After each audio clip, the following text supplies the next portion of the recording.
नमस्कार। जन टीवी के उत्तराखंड के इस खास बुलेटिन में एक बार फिर से आप सभी का बहुत स्वागत है। मैं हूं आपके साथ प्रियंका तिवारी। खबरों को विस्तार से जानेंगे, लेकिन उससे पहले एक नजर हेडलाइंस पर।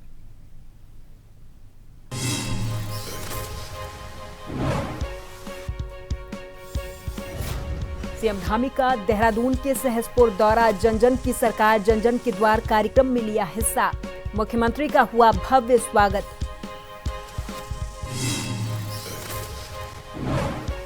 सांसद राहुल गांधी का 17 जुलाई को प्रस्तावित उत्तराखंड दौरा। देहरादून में स्टूडेंट्स के साथ संवाद कार्यक्रम में करेंगे चर्चा। शिक्षा व्यवस्था और प्रतियोगी परीक्षाओं पर करेंगे संवाद। उत्तराखंड पहुंचे केंद्रीय मंत्री किरण रिजिजू। जॉली ग्रांट एयरपोर्ट पर भाजपा नेताओं ने किया स्वागत। विभिन्न कार्यक्रमों में की शिरकत।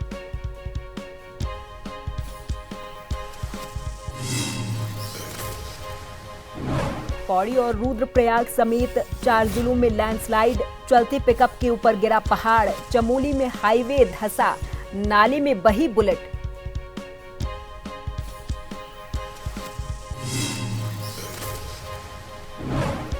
और आमिर खान सिरक्यारा टनल हादसे पर बनाएंगे फिल्म। कबीर खान करेंगे डायरेक्ट। ऑस्ट्रेलिया में लिखी गई स्क्रिप्ट। 17 दिन तक फंसे थे 41 मजदूर।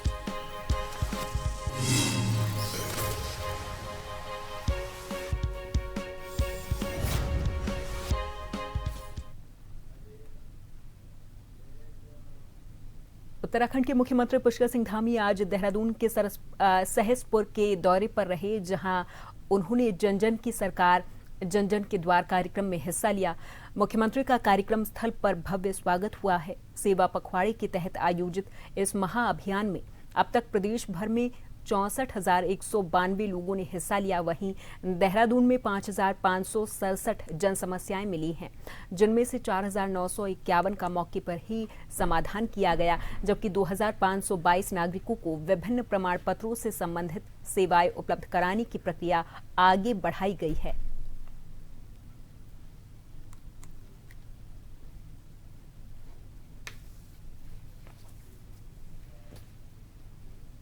पूरे राज्य के अंदर इसके माध्यम से शिविर लगाए जा रहे हैं और पूरे प्रदेश के अंदर ऐसे शिविरों का आयोजन किया जा रहा है। जैसा आज गुरु राम राय इंटर कॉलेज में यहाँ पर जन जन की सरकार जन जन के द्वार विभिन्न विभागों के आज यहाँ काउंटर लगे हैं और आज यहाँ पर के लगभग सीधे लोगों ने इंटरेक्ट किया है। यहाँ विभिन्न अधिकारियों से, विभिन्न कार्मिकों से और अपनी समस्याओं को लेकर, अपने योजनाओं को लेकर, प्रमाण पत्रों को लेकर उनका समाधान भी यहाँ पर थोड़ी गति से हुआ है। और लोकसभा में नेता प्रतिपक्ष राहुल गांधी का 17 जुलाई को उत्तराखंड का दौरा प्रस्तावित है। इस दौरान राहुल गांधी देहरादून में स्टूडेंट के साथ संवाद कार्यक्रम में हिस्सा लेंगे। वहीं राहुल गांधी के उत्तराखंड आने को लेकर कांग्रेस नेताओं और कार्यकर्ताओं में खासा उत्साह देखा जा रहा। बता दें कि राहुल छात्रों की गूंज अभियान के तहत आयोजित कार्यक्रम में हिस्सा लेंगे और स्टूडेंट्स और युवाओं से संवाद करेंगे। इस कार्यक्रम का उद्देश्य शिक्षा व्यवस्था, प्रतियोगी परीक्षाओं और युवाओं से जुड़े मुद्दों पर चर्चा करना है।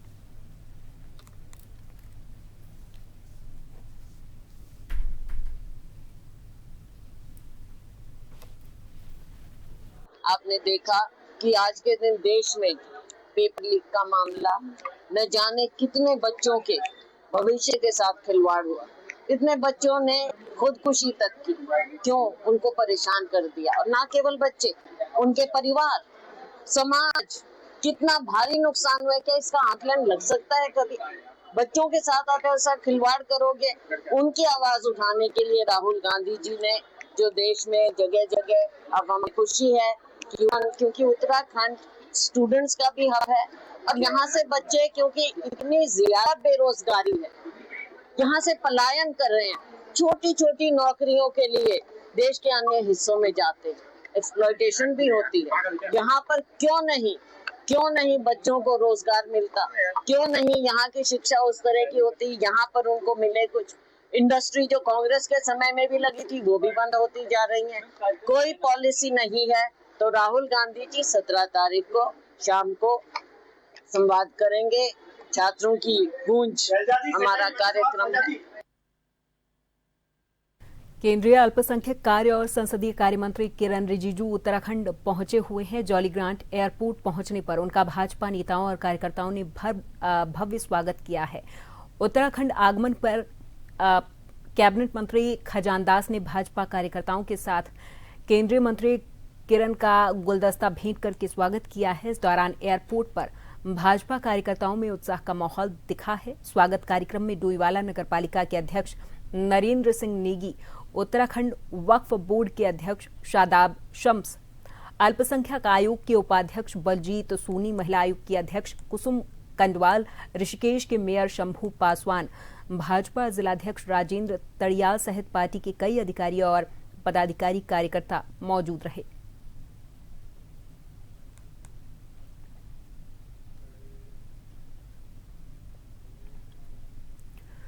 देहरादून के कांग्रेस प्रदेश मुख्यालय में अखिल भारतीय कांग्रेस कमेटी के रचनात्मक विभाग के इंचार्ज संदीप दीक्षित ने प्रेस वार्ता की और पार्टी के नए अभियान की जानकारी दी। उन्होंने कहा कि कांग्रेस प्रदेश भर में प्रगतिशील विचारधारा वाले लोगों को एक मंच पर लाने का अभियान चला रही, जिसका अब उत्तराखंड में भी विस्तार किया जा रहा है।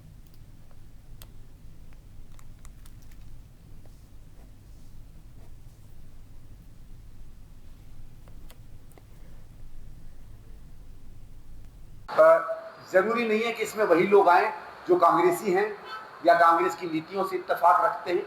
ये वो लोग हैं जो प्रगतिशील विचारों के हों। और हमने ये माना है कि 3 या 2 मान लीजिए मुख्य धाराओं के अंदर ये लोग विश्वास रखें कि आज़ादी के आंदोलन के जो मूल्य थे, आर्थिक मूल्य, सामाजिक मूल्य, देश की रचना के, उसमें इन लोगों का विश्वास हो और संविधान के मूल्यों में इनका विश्वास हो। ऐसे करके हम हर किसी से चाहते हैं हम अपना संबंध बनाएं। धीरे धीरे हमने कुछ प्रदेशों में इस काम को शुरू किया है, क्योंकि मेरा मध्य प्रदेश में काम रहा। मध्य प्रदेश में पहले हम लोगों ने इसको एक अनुभव की तरह जमीन पर उतारा था 18, 19, 20 से, तो वहाँ हम इस संगठन को आगे बढ़ा रहे हैं। और राजस्थान, छत्तीसगढ़, पंजाब, उत्तराखंड, गुजरात, अब कर्नाटक, तो धीरे धीरे हम इसका विस्तार कर रहे हैं। हरिद्वार में स्मार्ट मीटर को लेकर सियासी घमासान तेज हो गया है। रानीपुर कोतवाली में शनिवार को कांग्रेस कार्यकर्ताओं ने प्रदर्शन करते हुए विद्युत विभाग की ओर से दर्ज मुकदमे का विरोध किया है।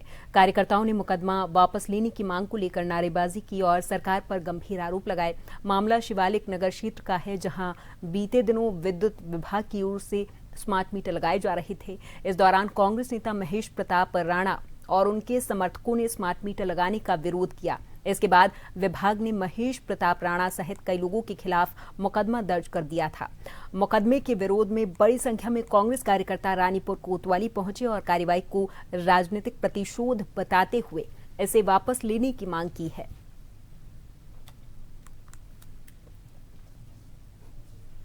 चार तारीख जो भी गई है, इसमें शिवालिक नगर में सोते हुए लोगों के घरों में घुसकर बाहर लगे मीटरों को जबरदस्ती तोड़ा गया। तोड़ने के बाद नए मीटर लगाए गए, कोई सिली रिपोर्ट नहीं दी गई।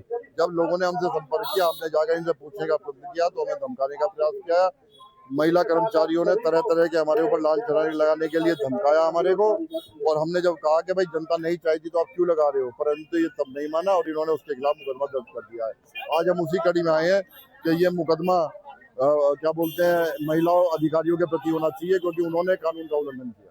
रानीपुर पुलिस को, यहाँ के जिला प्रशासन को कहना है कि आपने जो 2 दिन पूर्व स्मार्ट मीटर जबरन बदलने के विरोध में जो लोग खड़े थे उनके खिलाफ मुकदमा दर्ज करने का काम किया, तो हम कह रहे हैं कि हम भी आए हैं। ये लगातार विरोध करने का काम हम भी कर रहे हैं, आप हमारे खिलाफ भी मुकदमा दर्ज कीजिए। या तो आप कहिए कि जो लोकतांत्रिक और संवैधानिक तरीके से जो आवाज उठाने की शक्तियां संविधान ने हमको दी, आज उसको तोड़ने का काम, उसको मसलने का काम, उसको कुचलने का काम यहाँ का स्थानीय प्रशासन, जिला प्रशासन, यहाँ की सरकार के दबाव में करेगा। तो कहिए आप कि अब भारतीय जनता पार्टी इस थाने को चलाएगी, भारतीय जनता पार्टी के हिसाब से कानून चलेगा। सरकार जो है दमनकारी नीति अपना रही है। जो सुप्रीम कोर्ट की स्पष्ट गाइडलाइन है कि भाई कोई व्यक्ति यदि स्मार्ट मीटर लगवाना चाहता है, स्वेच्छा से बदलवाना चाहता है, तो व्यक्ति बदलवा सकता है, विभाग बदल सकता है। अन्यथा की स्थिति में जो है जबरदस्ती नहीं करी जा सकती। विभाग क्या कर रहा है, सरकार क्या कर रही है, उपभोक्ताओं के घर में जबरदस्ती स्मार्ट मीटर लगाने का काम कर रहे हैं। तो कांग्रेस के जो कार्यकर्ता हैं, उन जो पीड़ित लोग हैं, जो उपभोक्ता नहीं बदलवाना चाहते उनके साथ खड़े हैं। इसी संबंध में जो है हमारे एक साथी महेश प्रताप राणा जी, उनके खिलाफ एक मुकदमा रानीपुर कोतवाली में फर्जी दर्ज होता है। तो कांग्रेस का प्रत्येक कार्यकर्ता संगठित होकर के रानीपुर कोतवाली में इस झूठे मुकदमे की वापसी को लेकर के यहाँ इकट्ठा हुआ है। उत्तरकाशी में लगातार हो रही मूसलाधार बारिश का असर अब चारधाम यात्रा पर भी साफ दिखने लगा है। जिले के कई जगहों पर भूस्खलन और मलबा आने से यातायात प्रभावित हुआ। राहत की बात यह है कि गंगोत्री राष्ट्रीय राजमार्ग को कड़ी मशक्कत के बाद यातायात के लिए खोला गया है, जबकि यमुनोत्री राष्ट्रीय राजमार्ग पर लगातार मलबा और बोल्डर गिरने से रास्ता एक बार फिर से बाधित हुआ है। जिला प्रशासन हालात पर नजर बनाए हुए है।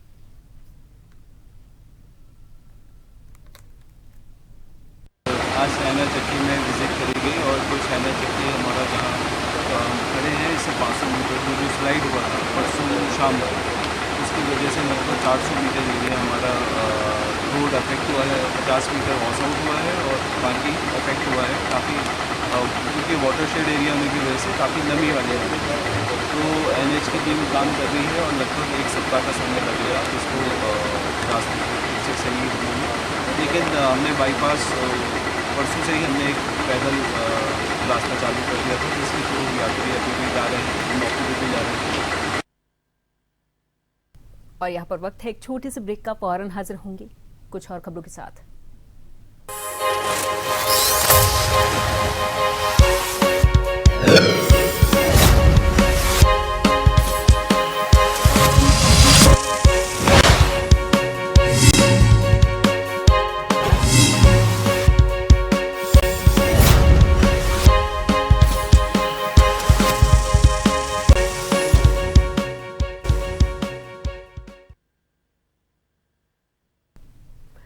उत्तराखंड की चक्राता से सड़क हादसे की खबर सामने आई। देर रात चक्राता लाखामंडल मोटर मार्ग पर चक्राता ब्लॉक के पास खनन सामग्री से भरा एक डंपर अनियंत्रित होकर पलट गया। हादसा इतना भीषण था कि डंपर सड़क से पलटकर नीचे ब्लॉक रूट पर जाकर अटक गया। हालांकि राहत की बात यह रही कि वाहन गहरी खाई में नहीं गिरा, जिससे एक बड़ा हादसा टल गया है।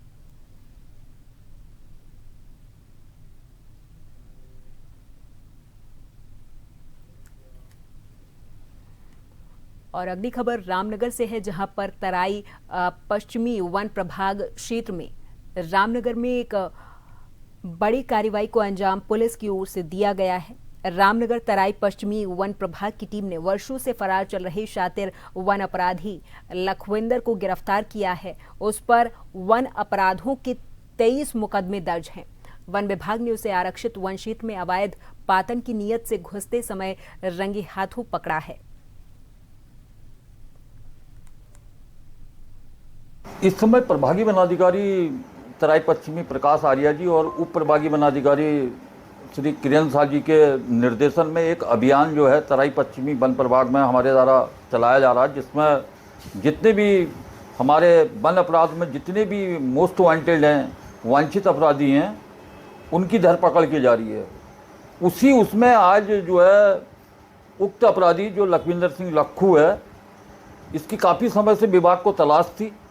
ये करीब 2 दर्जन मामलों में 5 साल के अंतर्गत 2 दर्जन मामलों में ये अभियुक्त है। इसे आज गिरफ्तार जो है हमारी जुड़का और गुलजारपुर की संयुक्त टीम द्वारा इसको जो है गिरफ्तार किया गया और इसे जेल भेजने की तैयारी की जा रही है और उच्चाधिकारियों से ये कहा जाएगा कि इसके ऊपर जो है रासुका के तहत इसके ऊपर कार्रवाई होनी चाहिए। उत्तराखंड में पहाड़ी और मैदानी इलाकों में लगातार हो रही बारिश की वजह से जनजीवन बुरे तरीके से प्रभावित हुआ है। हरिद्वार जनपद के मंगलौर कस्बे के पिछले 3 दिनों से हो रही बारिश के कारण कई इलाकों में गंभीर जलभराव की सिचुएशन बन गई है। सड़कों से लेकर रिहायशी इलाकों तक पानी भर जाने से लोगों को भारी परेशानियों का सामना करना पड़ रहा है। बुधवार देर रात शुरू हुई बारिश लगातार जारी रही और मंगलौर की जल निकासी व्यवस्था पूरे तरीके से प्रभावित हुई है। कस्बे के कई मोहल्लों और मुख्य रास्तों पर पानी भर गया है, जिसकी वजह से लोगों के घरों में भी पानी घुस गया और आवागमन बाधित हुआ है। ये एक बारिश आपदा के तौर में हुई है। ये खाली मंगलौर में ही नहीं, यहाँ तक कि एक गांव पड़ता है सोना सैयद माजरा, वहां से तो कब्रों में से डेड बॉडी भी बाहर आ गई निकल के। तो ये जल भराव है, बहुत भयंकर बारिश है, चारों तरफ हर जगह जल भराव की समस्या है। मैं मंगलौर की जनता से एक अपील करना चाहता हूँ, धैर्य बनाकर रखें, जल्दी ही जल निकासी का समाधान हो जाएगा। हमारी पूरी नगर पालिका की टीम, मैं, हमारे जो भी पूरा स्टाफ है, जल निकासी को लेकर बहुत गंभीर रूप से उस पर ध्यान दे रहे हैं। हम गंभीर हैं। और अब आपको सीधे लिए चलते हैं उत्तराखंड के देहरादून, जहां पर लोक संवर्धन पर्व का आयोजन किया गया है। उत्तराखंड के मुख्यमंत्री पुष्कर सिंह धामी इस कार्यक्रम में मौजूद हैं। देहरादून में लोक संवर्धन पर्व का आयोजन किया गया है और इस कार्यक्रम में मुख्यमंत्री पुष्कर सिंह धामी मौजूद हैं। जनता, आप सभी को हार्दिक स्वागत एवं अभिनंदन। देवभूमि उत्तराखंड के इस पावन धरती पर, हिमालय की गोद में बसे खूबसूरत देहरादून में आप सभी का स्वागत करना हमारे लिए गर्व और खुशी का विषय है। ये लोक संवर्धन पर्व जहां आज उपस्थित हैं आप, केवल एक प्रदर्शनी या मेला नहीं है, बल्कि ये भारत की समृद्ध विरासत, विविधता और हमारे कारीगरों की प्रतिभा का उत्सव है। ये वो मंच है जहां देश के अलग अलग हिस्सों से आए कलाकार, शिल्पकार और उद्यमी अपनी कला, अपने हुनर और अपनी मेहनत को पूरे देश के सामने प्रस्तुत कर रहे हैं। प्रधानमंत्री जी श्री नरेंद्र मोदी जी की जो विकसित भारत की कल्पना है, उसके संकल्प में हमने हमारे कारीगरों और पारंपरिक शिल्प के बहुत महत्वपूर्ण भूमिका है। जब स्थानीय उत्पादों का नया बाजार मिलता है, जब एक कारीगर का आत्मविश्वास बढ़ता है और जब उसकी आय बढ़ती है तथा आत्मनिर्भर और विकसित भारत का सपना भी मजबूत होता है। प्रधानमंत्री विरासत का संवर्धन योजना के अंतर्गत अल्पसंख्यक कार्य मंत्रालय भारत सरकार द्वारा ऐसे प्रयास किए जा रहे हैं जिससे अल्पसंख्यक समुदाय के कारीगर, शिल्पकार और कलाकार के नए अवसर मिले। मंत्रालय केवल योजनाएं ही नहीं चला रहा है, उनकी कौशल और उनकी पहचान और उनके भविष्य का एक सशक्त साथी बनकर खड़ा हो रहा है। आज इस लोक पर्व सभा पर्व पर ये 6वां पर्व है और आज तक विभिन्न राज्यों में 5 सफल लोक संवर्धन पर्व आयोजित किए जा चुके हैं। हमें विश्वास है कि आने वाले 5 दिन में यहाँ होने वाले हजारों लाखों के लोगों के लिए इन उत्पादक को खरीदेंगे, देखेंगे, बल्कि विविध सांस्कृतिक विरासत और हमारे कारीगरों की अद्भुत प्रतिभा का भी करीब से जानेंगे।